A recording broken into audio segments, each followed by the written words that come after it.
Hello and welcome to another Form a Day challenge by clevr. My name is Kareem Cooperhouse. We are looking again today at Ohio graduation seals, and in particular, we will focus on the fine arts and performing arts seals. And these are requirements that are built into the new graduation requirements for Ohio. And you can see here, these are the graduation seals, and the one we're focusing on is fine and performing arts. And one of the parameters about this particular seal is that it's a locally defined diploma seal, meaning that the district can put in some guidelines around what that fine or performing arts seal should look like in terms of evaluations. And so it's crucial to be able to find different ways to build forms that are customized to the district. So you need something very flexible, yet something very robust. So I'd like to show you what we've done within clevr for that particular form for a particular district. So let me scroll down to that fine and performing arts seal form.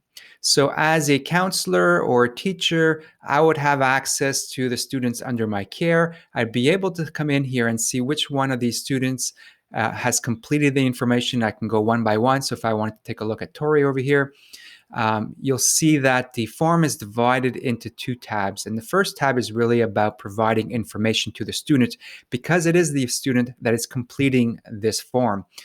Students can have limited access to the clevr platform to complete certain forms. And this is one example over here.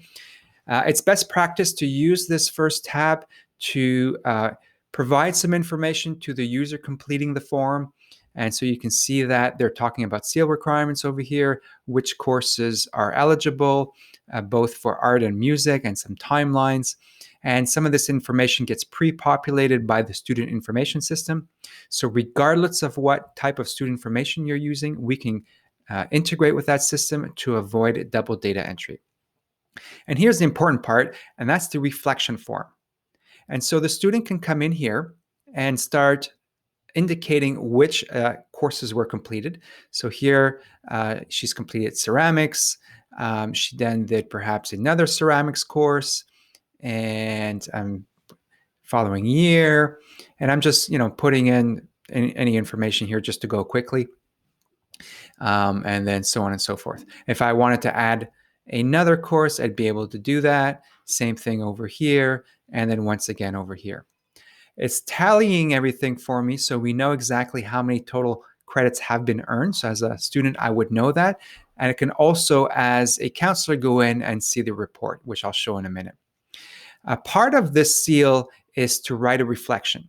So I would choose one of these two, so perhaps this one or that one, and then I'd start writing my reflection, right? And then once I was done, I could then have this sent to my counselor. And you'll notice that this did not show up until I started typing. And so that's one of the requirements for this seal, is to write this reflection, and only then can I submit it. And so if I'm happy with my submission, which I shouldn't be, but if I'm happy, I would confirm, and then I would send this off to my counselor for review. And now we're in as a super administrator, so we're seeing both of these levels. And so my counselor, as a counselor, I can come in here, read it, look at the credits, approve it, and then this would complete the workflow. The power of a form is not so much in data collection, but in actually using the data to make evidence-based decisions. So if I come back to my list of students here and I want to have a global view, or perhaps I want to know how far along people are in this seal, I can come over to the analysis section, click on advanced search, come down to my fine arts. Here it is over here. And I can say, you know what, for all the schools that I'm working with, and perhaps all the school years, and I could go on and pick exactly what I want. I want to know how many have actually met the requirements thus far. And so this is a sandbox, so there won't be a lot of data. We've got 3 students so far who are meeting the requirements, who've submitted their form, who have total credits. And so this is just a quick way to garner and glean and see where my students stand in terms of this particular graduation seal. If I wanted to go back, I can actually look at this form in particular again and come back in here and take a look at it again. What I can also do both as a student and an administrator is print out this form. And this becomes important because I know that we're trying to get off paper and we don't want paper, but there are instances where at least a PDF version needs to be available for either auditing purposes or regulatory purposes. So in clevr, you have the opportunity to create PDF printouts of your forms. And here's an example of that particular form over here.